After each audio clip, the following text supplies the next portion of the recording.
Hey folks, this is Keough, and I have a new training video for you. This is all of my training from yesterday, which includes my squats, my second day of my second go round of Smolov, the base cycle, and my bench presses for this day with my new modified Smolov Junior. And I'll explain the modification for that in just a moment. But this is me doing 335 for 5 sets of 7. For the first and the last set, I'm going to go beltless.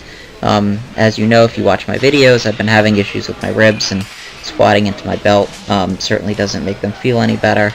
So I did the first set beltless, and then I wasn't sure if I was going to get through all of them beltless. And the reason for that was because I think the previous day, having pulled really heavy, pulled 575 for a new PR, and having squatted for 4 sets of 9, my lower back was just a little taxed, and I felt like I wasn't able to stay tight in the hole like I wanted to without my belt. So I decided to put my belt on and use my belt with sort of a loose setup. I had it one hole, I guess wider than I normally would, and I squatted 3 sets with the belt. Felt a lot better. Didn't feel too cramped at the bottom with it, but I felt like it was tight enough that I could push up against it a little bit at the bottom and produce a little speed coming out of the hole. Not perfect, but my ribs felt okay today. They didn't feel fantastic, but they felt a lot better during this session than they had in the previous few sessions. So I'm just going to continue to ice them aggressively and continue to hope for the best. And if it doesn't work out, if I can't train through it, then I will then I'll just take a week off, I guess is really the only thing I can do. Either take a week off or really drop the training percentages and train all beltless, but I don't really want to do that. For me, the issue with training without a belt is I feel pretty strong. I feel like I could do all of the reps without a belt, but I just fold up so badly, and I get so badly out of position. The 5th set, which you'll see, is actually really hideous, and that's about as badly out of position as I've ever gotten doing a set on squats. That you know, I fall so badly out of position that it's really just not worth me trying to get those sets beltless. I have an issue in my approach to training, in which I tend to resist common sense and reason, and just sort of push ahead.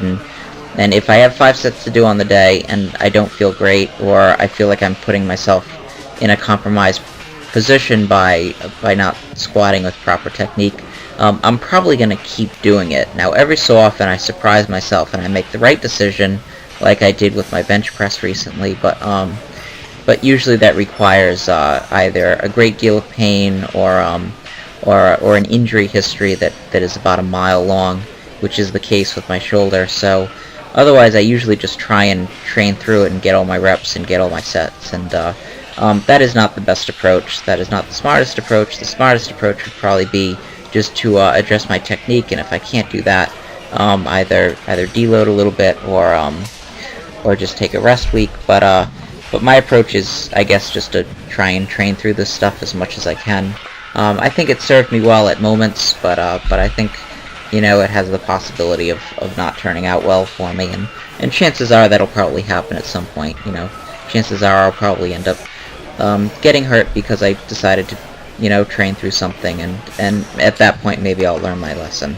But anyway, this last set of 8 felt a lot harder than it looked, and I got in a lot worse position than it looks like here. It looks like I don't round over too badly at the bottom, but trust me, I got in awful position.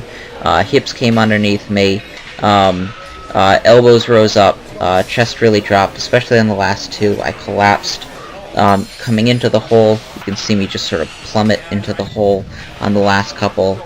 Didn't maintain any tightness, and an ugly looking and an ugly feeling set, but I got all the reps, which was important, and it didn't feel too bad.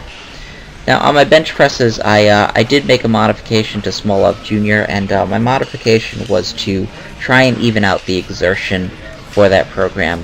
For me, the exertion is staggered very much towards the end of the week, so for the 10x3 or the 3x10 or whatever it is.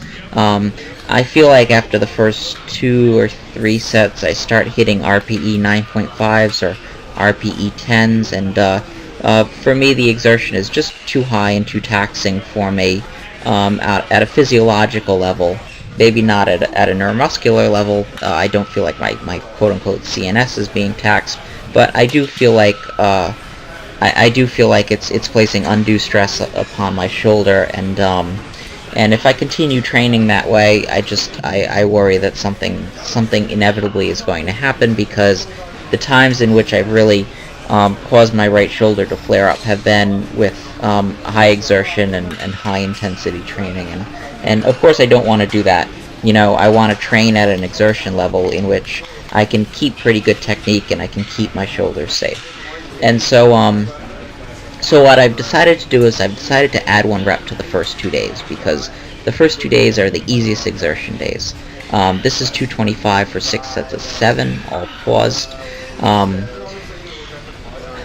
I did, on my last cycle, I actually, on the 3rd week, I combined the last 2 sets, and I did 225 for a set of 12, so obviously the exertion isn't too high on each individual set. I'm leaving a bunch of reps in the tank. For the second day, I'm going to add 1 rep as well, so that will be a 6x7, not a 5x7, and for the last 2 days, I'm going to take 1 rep away. So I'm hoping this will even out the exertion a little bit.